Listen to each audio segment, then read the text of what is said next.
heat emanating off him off the practice field. I think it just short-circuited our equipment setup out here. But we were in the middle talking about the trenches. I want to make sure we continue this conversation because what you're doing in North Nashville, I really respect that given how underserved that community is.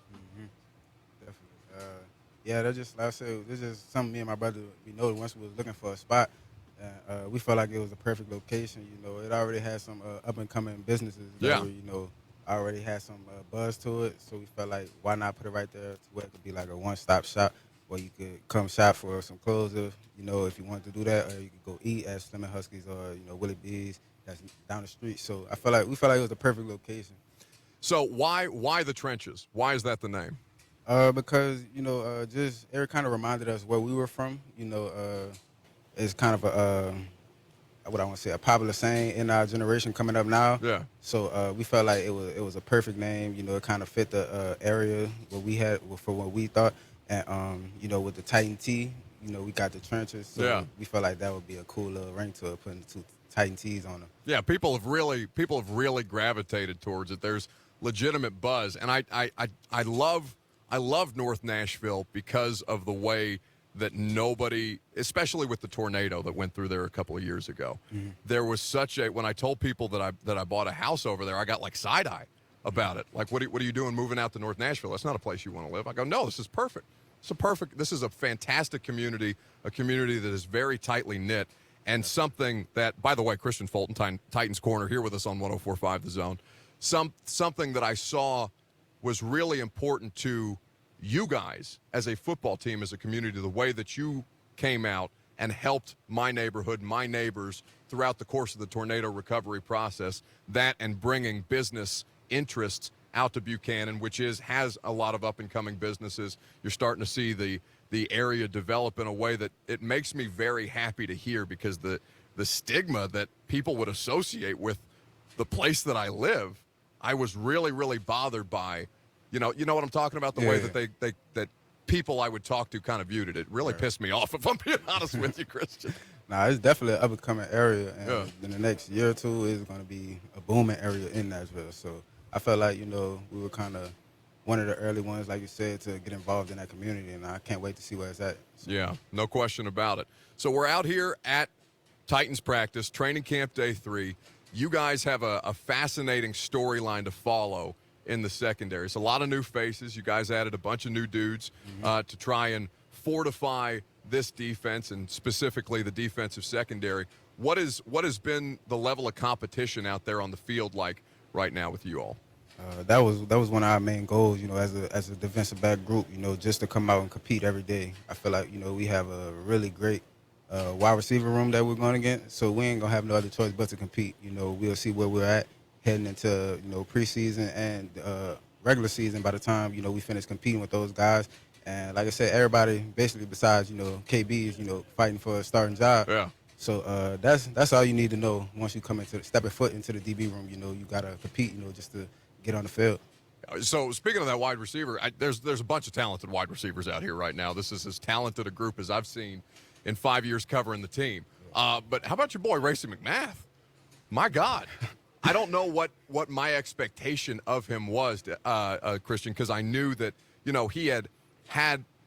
he had struggled to find the right opportunity in college at LSU, whether it was due to how many talented players were in front of him on the depth chart or the injuries that he suffered at different points in his career. But seeing him out here the past couple of days, I have been blown away with the way that he's performed. Yeah, he's doing a great job. Got to work out with him a few times during the offseason, obviously played with him. But, I always knew he was a big-time receiver. Like I said, going into, I think it was my sophomore year, his freshman year, he had a really good spring. So, he had a really good spring, and, something happened, whatever it was. But he kind of, fell behind or whatever, the injuries. And so I already knew he had the potential. And once I seen we drafted him, I knew he had a really good opportunity ahead of him, coming in with 8 guys like AJ and Julio in. So it was only nothing but opportunity to learn and grow as a receiver. He's physically imposing, but as a defensive back and somebody who's seen him now in practice both in college and in the pros, what makes him dangerous with the skill set that he has as a wide receiver? He's really physical, and I mean, if you could try to get physical when he still got speed, you know, I believe he ran 4.3 at pro days. So I feel like he got all the tools, the intangibles, you know, to be a great receiver. So you can't really like play him for one thing. Like if it's like a big receiver, he's probably slow. If he's a big receiver, he's probably fast. Like you got to play all aspects of him.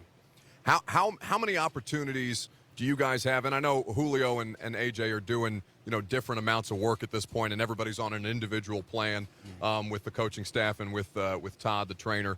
But at this point, how many? I guess how did you approach the opportunity to go against dudes of that caliber as a unit and try and sharpen your tools that way?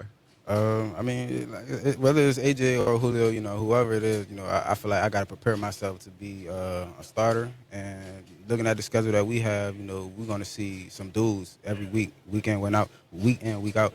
So it's just my job, you know, to get better every rep, you know, focus on every rep to where I know whoever I'm going against, I'll be there week in, week out, rep after rep, play after play. And it felt like you got legitimate offseason reps this year. Like, yes. Dude, I could not. It was so hard to try, and, you know, we do a lot of analysis and week-by-week reaction to the games. That's the nature of the media business, right? But it was so hard to kind of get an idea of your rookie class and as you as individuals because of the position that you were put in, not to make excuses and things of that nature, but there has never been anything like last offseason where the offseason just legitimately doesn't exist. Right. And we're talking of Rabel on the opening day of camp, and he brought up you, Tier Tart, and Ferkser, who's over there with the rest of my media colleagues right now, as guys who, you know, look like different players than the ones that he was coaching a year ago. How important was it to have this offseason this year? Very important. You know, those reps matter, man. No matter how you look at it, whether you come in and start day one as a rookie or you don't, you need those reps because there's nothing that can prepare you for this level. And playing speed of it, you know, SEC, you can say that, but at this level, you got to be prepared through reps and practice, all that. And the preseason matter too. You know, I didn't really think about it, but you know, like the games that I did play in those first 4 games were basically like preseason games, but regular season games to me. So it's like I gotta step up quick. So you know, just making sure I take these reps seriously, whether it's walkthrough or practice reps. No, it's admirable. You did step up in your first opportunities. I remember your first home game, you had an interception.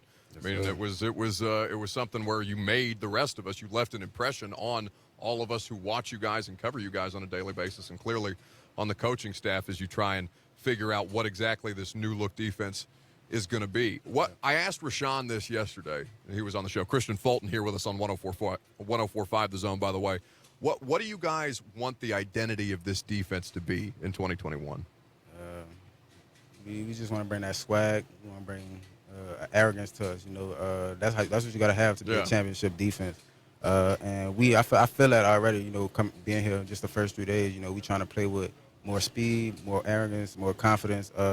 And the more confident you is in everybody else around you, the faster you can play. The more confident in yourself, the faster you can play.